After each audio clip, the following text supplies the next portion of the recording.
नमो तस्य मुनिन्दस्य नमो तस्य धम्मस्य च संगस्सपि नमो तस्य ते संतिन्नं नमो नमो। सर्वप्रथम गुरु भंते जी के चरणों में वंदन करता हूँ। आप सभी के प्रति मंगल कामना करता हूँ।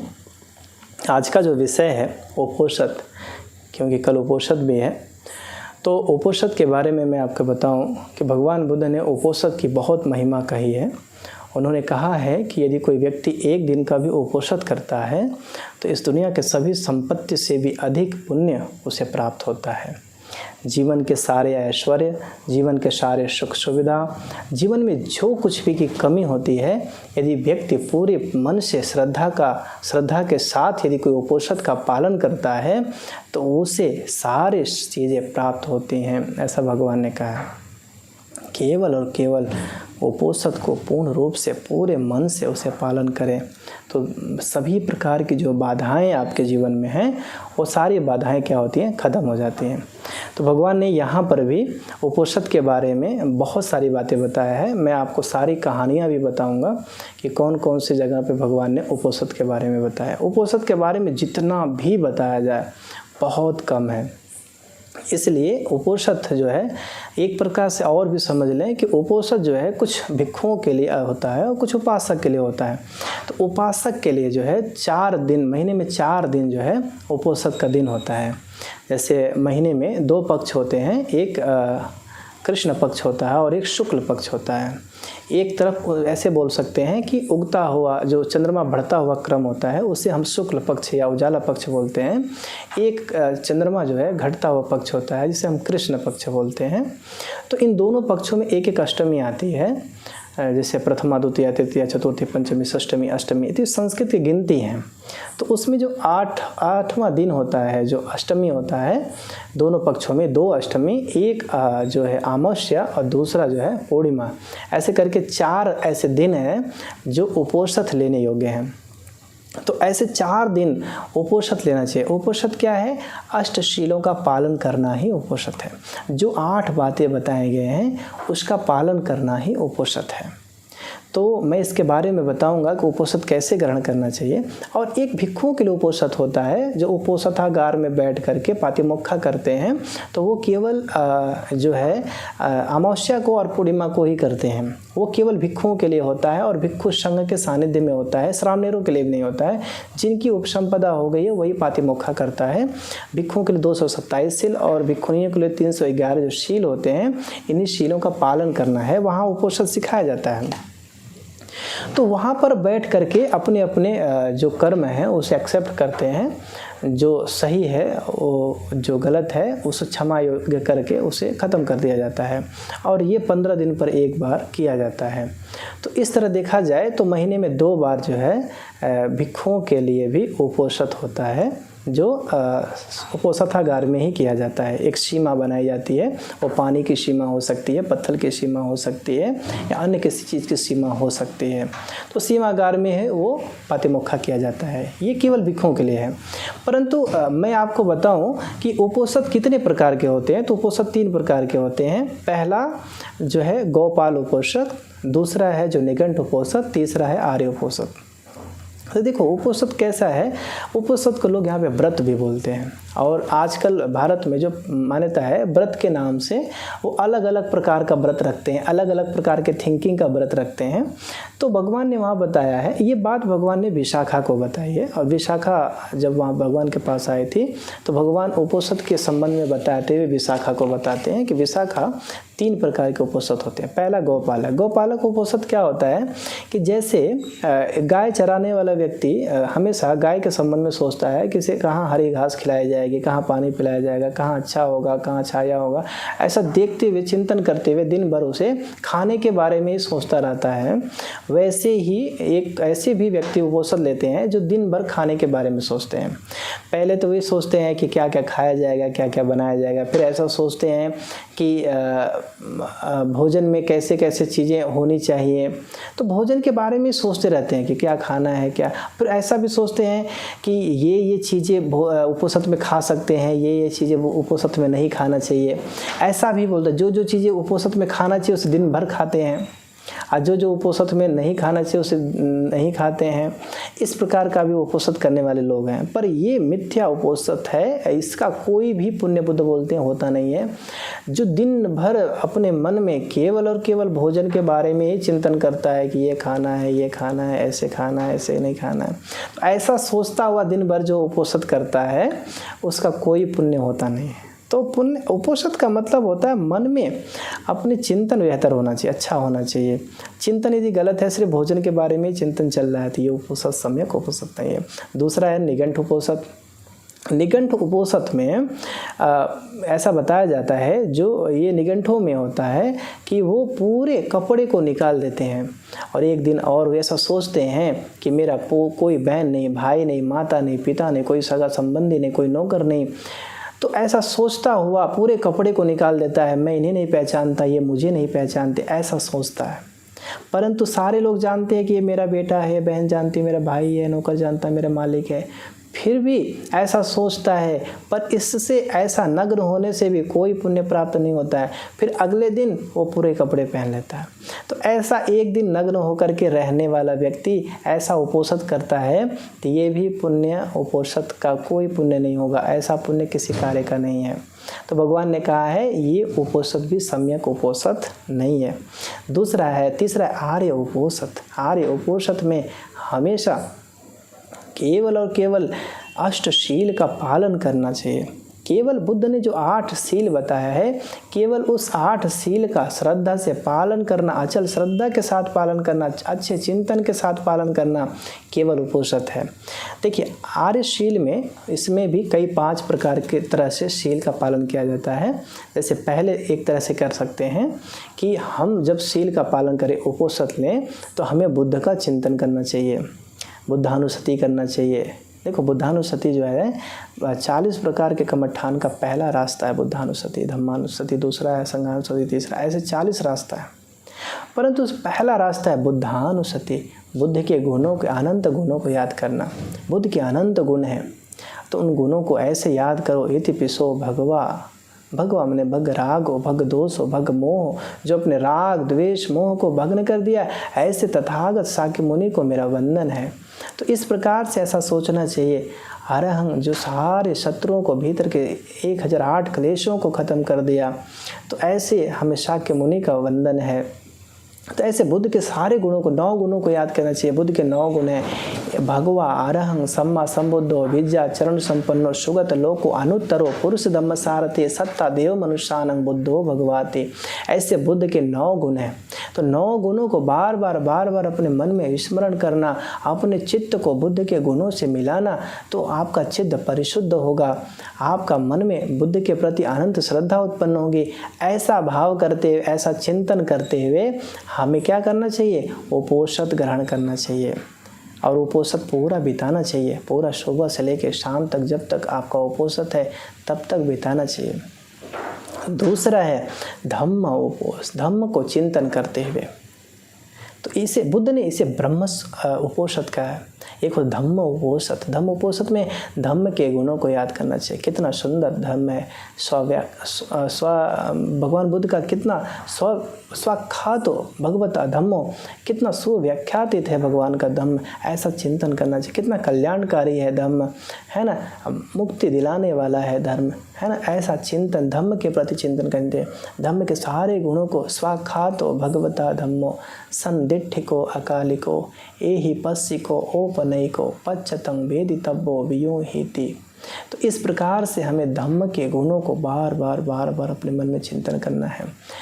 तो धम्म कितना गुणकारी है, इस धम्म के रास्ते पे चल के लोग अरहंत हो सकते हैं, ऐसा चिंतन करना चाहिए। तो धम्म के प्रति अनंत श्रद्धा उत्पन्न करते हुए हमें दिन भर का उपोषित पालन करना चाहिए। तो इससे महापुण्य प्राप्त होता है। संघ के प्रति गुणगान करना चाहिए। संघ कितना सुंदर है, संघ आव नहीं हो, पाव नहीं हो, दक्ष नहीं हो, अंजलि करणी हो। भगवान को ऐसे संघ, श्रावक संघ है, तो ऐसे संघ के प्रति चिंतन करते रहना चाहिए। संघ कितना गुणकारी है, तो संघ के प्रति जो चिंतन करते हुए उपोषित व्रत धारण करता है, तो ये भी महापुण्य है। दूसरा ऐसे भी सोच सकते हैं कि देवता लोक 6 प्रकार जितना देवता लोक है, ब्रह्म लोक है, अरूप ब्रह्म लोक है, श्रोतापन्न, सकृतागामी, अनागामी, आरहंत, ऐसे जो भाव हैं, ये जितनी भी चीज़ें हैं सारे देवलोक के बारे में चिंतन करना चाहिए कि देवता लोग ये उपोषण धारण करके ऐसे ऐसे लोक में उत्पन्न हुए हैं।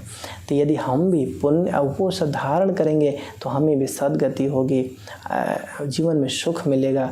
तो ऐसा उपोषण धारण करना चाहिए और चिंतन करना चाहिए कि उपोषण कितना पुण्यकारी है, कितना महापुण्य फल देने वाला है। इसलिए ऐसा चिंतन करते हुए हमें पुण्य उपोषण का पालन करना चाहिए। फिर ऐसा भी है कि हमें शील को अपने मन में याद करना चाहिए, अपने शीलों को, ये शील कितना गुणकारी है। इस उपोषण को पालन करते जो शील का हम पालन कर रहे हैं ये कितना सुंदर है। इस शील का अपने अनंत शीलों, बुद्ध के भी अनंत शीलों को याद करो, अपने शीलों को याद करो। शील को याद करते हुए, देखते हुए, उसे प्रसन्न होते हुए, मुदित होते हुए अपने उपोषण का पालन करो। तो इस प्रकार से यदि कोई उपोषण पालन करता है तो ही ये जो उपोषण है उसे महापुण्य दे सकता है। भगवान कहते हैं कि पृथ्वी को, सूर्य, चांद जितने भी हैं, ये सारी संपत्ति भी आपको उतना दे दिया जाए तो भी उपोषण की बराबरी नहीं कर सकता है, इतना ज़्यादा महापुण्य मिलता है।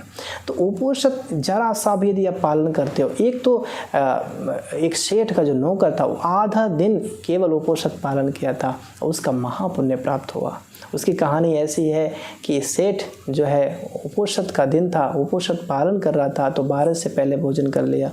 तो उसके वहाँ जो नौकर था वो आया, देखा कि सब लोग 12 से पहले भोजन कर लिए हैं, आज समय से नहीं भोजन किए, आज क्या बात है। तो जाके पूछता है, वो भोजन नहीं किया था सुबह से, वो भोजन करने ही जा रहा था। तो पूछा कि आज सब लोग पहले भोजन कर लिए, क्या बात है। तो मालिक बोलता है कि आज उपोषण है। तो ये पूछता है उपोषण क्या होता है। तो सेठ जो है उपोषण के बारे में बताता है। तो वो सुन करके अनंत श्रद्धा आता है, बुद्धों के बताए हुए वचन हैं, उपोषण है हम भी पालन करेंगे, हम तो बहुत छोटे हैं, यहाँ बड़े बड़े लोग उपोषण का पालन कर रहे हैं तो हमें भी करना चाहिए, निश्चय इस उपोषण से महापुण्य मिलता होगा। इसलिए फिर वो उपोषण पालन करने के लिए वो पूछता है और सेठ से कहता है मुझे भी आप सील दीजिए, मैं भी अभी से इसी वक्त से उपोषण का पालन करूंगा। उपोषण का सेठ तो 12 से पहले भोजन कर लिए थे, पर इसने भोजन नहीं किया था, पर उसने पूछा, सोच लिया तो भोजन उसने भी नहीं किया। तो उसको चक्कर शाम तक आने लगा। तो जा कर के और सेठ आता है, बोलता है तुम भोजन कर लो, तुम भोजन कर लो, क्योंकि भोजन नहीं करोगे तो तुम्हारी ऐसे तबीयत खराब हो जाएगी। तो बहुत समझाता है, फिर भी वो नहीं बोलता है मेरा प्राण भी चला जाए फिर भी मैं उपोषण खंडित नहीं करूँगा। तो वो इस तरह से उपोषण का पालन करता है, रात भर तक उपोषण का पालन करता है, बुद्ध के, धम्म के, संघ के अनंत गुणों को याद करते उपोषण का पालन करता है। और सुबह होते होते उस व्यक्ति का प्राण भी चला जाता है। तो जब प्राण चला जाता है तब तक वो उपोषण के भाव को छोड़ता नहीं है। अब फिर ऐसा हुआ कि वो सुबह होते होते उसका जो है प्राण निकल गया, परंतु उसकी मृत्यु जब हो जाती है तो आने वाले समय में वो एक उदय महाराज के रूप में उसका जन्म होता है, और राजा के घर में जन्म होता है, और आगे चल के उदय महाराज के रूप में उसका अस्तित्व आता है। तो देखो एक दिन उपोषण का पालन किया, इतना, वो भी आधा दिन पुण्य का उपोषण का पालन किया और इतना महापुण्य प्राप्त हुआ। इसलिए उपोषण कर्म करना बहुत ज़रूरी है। दूसरी बात, उपोषण जब भी आप धारण करें तो अपने मन में अनंत श्रद्धा और अचल श्रद्धा के साथ भगवान के इन 8 बातों का पालन करना चाहिए। और भी बातें बताई गई हैं। देखो उपोषण जो व्यक्ति पालन करता है वो देवता भी बड़ा प्रसन्न होते हैं। देवता हमेशा इस बात का चिंतन करते हैं कि पृथ्वी लोक में सभी लोग उपोषण का पालन करें, क्योंकि इस बात की उनको चिंता रहती है कि पृथ्वी लोक पे यदि मनुष्य उपोषण का पालन करेगा तो देवलोक की संख्या बढ़ेगी, और जब देवलोक की संख्या बढ़ेगी तो हमारा जो है वर्चस्व बढ़ेगा। और जब कोई उपोषण का पालन नहीं करता है तो उसे ऐसा लगता है कि यदि उपोषण का पालन नहीं किया तो बहुत दुखी होते हैं, उनको लगता है असुरों की संख्या बढ़ेगी, और असुरों की संख्या बढ़ेगी तो हमारा जो है यहाँ से हमें हटने का मौका मिल सकता है। इसलिए चतुर्माराजिक देवता जो है उपोषद के दिनों पे आकर के ये देखते हैं कि यहाँ पर आज कौन कौन उपोषद का पालन किया है। तो ये बहुत पुण्य दिन होता है। अष्टमी, अमावस्या, पूर्णिमा, इतना पुण्यकारी दिन होता है कि हर व्यक्ति को उपोषद का पालन करना ही चाहिए। बुद्ध धम्म संघ के शासन को यदि और अस्थायी बनाना है तो हमें ये उपोषद कर्म जरूर करना चाहिए, क्योंकि उपोषद कर्म करने से सत्पुरुष लोगों की संख्या बढ़ती है, तो ज़्यादा सुख, समृद्धियाँ इत्यादि चारों तरफ फैल जाती है। इसलिए जो व्यक्ति उपोषद करता है वो किसी भी प्रकार से दारिद्रता, किसी प्रकार का दुख, किसी प्रकार का संताप, किसी प्रकार का शोक में नहीं पड़ता है। वो हमेशा प्रसन्नचित्त, मुदित ही बना रहता है। इसलिए उपोषद का हमें पालन करना चाहिए। फिर एक बात बुद्ध कहते हैं, जो व्यक्ति उपोषद का पालन करता है वो एकांत प्रिय भी हो जाता है। एकांत प्रिय का मतलब क्या होता है कि जो व्यक्ति उपोषद का पालन करता है वो अकेले रह के भी बहुत सुखी रहता है, क्योंकि जब हम अकेले होते हैं तो दुखी हो जाते हैं, चिंता में आ जाते हैं, लेकिन जब हम उपोषद का पालन करते हैं तो हम एकांतवास हो जाते हैं। देखो, कोई पूछता है कि धार्मिक होने के क्या लक्षण है, तो मैं उसे यही बताता हूँ कि अकेले ही रहे और खुश रहे, अकेले रहे, प्रसन्न रहे, अकेले रहे, मुदित भाव से रहे, तो समझ लो वो धार्मिक है, वो पुण्यवान है। क्योंकि अकेला रहते हुए भी व्यक्ति यदि प्रसन्नता चित्त में रहता है तो समझ लो वो शील का पालन करता है। एक दिन भी कोई उपोषद का पालन करे तो एकांतवास होना वो सीख जाता है, वो अकेले रह के भी खुश होना सीख जाता है। इसलिए इतना सुंदर उपोषद है। तो उपोषद की बहुत महिमा है, इसलिए हमें ज़्यादा से ज़्यादा उपोषद का पालन करना चाहिए। अब हम आते हैं कि उपोषद किस तरह से हमें पालन करना चाहिए, किस तरह से उपोषद ग्रहण करना चाहिए, किस तरह से उपोषद को हमें सफल बनाना चाहिए। देखो, सबसे पहले सुबह सुबह उठना चाहिए। पूरा फ्रेश होने के बाद यदि भिक्षु संघ है, बुद्ध विहार है, तो वहाँ पे जाना चाहिए और भंते जी से याचना करना चाहिए कि भंते जी मुझे अष्टशील दें। तो अष्टशीलों में 8 प्रकार के शीलों को जो है भंते जी देते हैं, आप उसे ग्रहण करना चाहिए। यदि भिक्षु नहीं है तो भगवान बुद्ध के प्रतिमा के सामने बैठना चाहिए और 8 शीलों का जो है बोलना चाहिए और बोल कर कैसे भगवान को नमन करना चाहिए। तो वहाँ से आपका 8 शील जो है शुरू हो जाता है। परंतु उस 8 शील क्या है, हमें किसी भी प्राणी हिंसा नहीं करना है। प्राणी हिंसा नहीं करने का मतलब क्या है कि मन से भी किसी व्यक्ति के प्रति हिंसात्मक स्वभाव को नहीं लाना है। ऐसा नहीं सोचना है कि इतने दूर तक व्यक्तियों को हम नहीं हिंसा करेंगे, उसके बाद करें, ऐसा नहीं सोचना है। कि हमें ये सोचना है कि हमें किसी भी प्राणी के प्रति जरा सा भी अपने मन में हिंसात्मक स्वभाव भी नहीं लाना है। ऐसा सोचते हुए हमें शील का पालन करना चाहिए। दूसरा है, हमें चोरी नहीं करना चाहिए। चोरी का भाव भी मन में नहीं लाना चाहिए। जब तक कोई कुछ देना तब तक हमें उठाना नहीं चाहिए, ऐसा सोचना चाहिए। यदि आप कहीं जा रहे हो, कुछ दिखा और उठा लिया तो ये चोरी हो गया। यदि आप किसी के खेत में जा रहे हो या किसी की जगह पे जा रहे हो, कुछ देखा उठा लिया, ये चोरी हो गया। क्योंकि जब तक कोई आपको देना तब तक लेना नहीं चाहिए। ऐसा कर्म करते हैं, इसीलिए हमें चोरी नहीं करना। हमें ब्रह्मचर्य का पालन करना है। जैसे अरहंत मुनि लोग अपना जीवन जीता है, वैसा ही मुझे ब्रह्मचर्य का पालन करते हुए जीवन जीना चाहिए। हमें किसी प्रकार का झूठ कर्म नहीं करना चाहिए, झूठ नहीं बोलना चाहिए। जो व्यक्ति झूठ नहीं बोलता है वो और भी उसके शीलों में दृढ़ हो जाता है। इसलिए एक शील ऐसा है, झूठ नहीं बोलना। यदि कोई झूठ ना बोले तो ऐसा व्यक्ति बोधिसत्व तक की अवस्था तक भी जा सकता है। इसलिए हमें झूठ नहीं बोलना चाहिए। झूठ बोलने वाला व्यक्ति, जब आप ये सोच लो मैं झूठ नहीं बोलूँ, आपके पास बहुत शक्ति, बहुत बल उत्पन्न होगा, बहुत पुण्य उत्पन्न होगा। इसलिए हमें झूठ नहीं बोलना है। हमें किसी प्रकार के नशीली चीज़ों का सेवन नहीं करना है। ये 8 बातों का पालन करना है। यानी कि हमें दोपहर से पहले भोजन कर लेना है। हमें किसी नाच गाना बजाना इत्यादि श्रृंगार से दूर रहना है। अब कितने लोग उपोषद करते हैं, मस्त बढ़िया साड़ी पहनते हैं, लाली लगाते हैं और फाउंडेशन लगाते हैं और सुंदर सजे रहते हैं। और मैं पूछता हूँ क्या हो रहा है, मैंने मेरा उपोषद उपोषित है, ऐसा उपोषित नहीं करना। क्योंकि जब आप शरीर के श्रृंगार के प्रति ध्यान दोगे तो आपके शरीर के प्रति मैं का भाव उत्पन्न होगा, और जब शरीर के प्रति मैं का भाव उत्पन्न होगा तो धार्मिक भाव नहीं होगा, वहाँ अहंकार उत्पन्न होगा। इसलिए अपने शरीर के प्रति ऐसा सोचना है कि ये मेरा शरीर अनित्य है, अनात्म है, परिवर्तनशील है, क्षणभंगुर है, इसे हमें कोई लेना देना नहीं है, इसे सजाना नहीं है, इसे सुंदर नहीं बनाना है, कम से कम हर समय नहीं कर सकते हैं।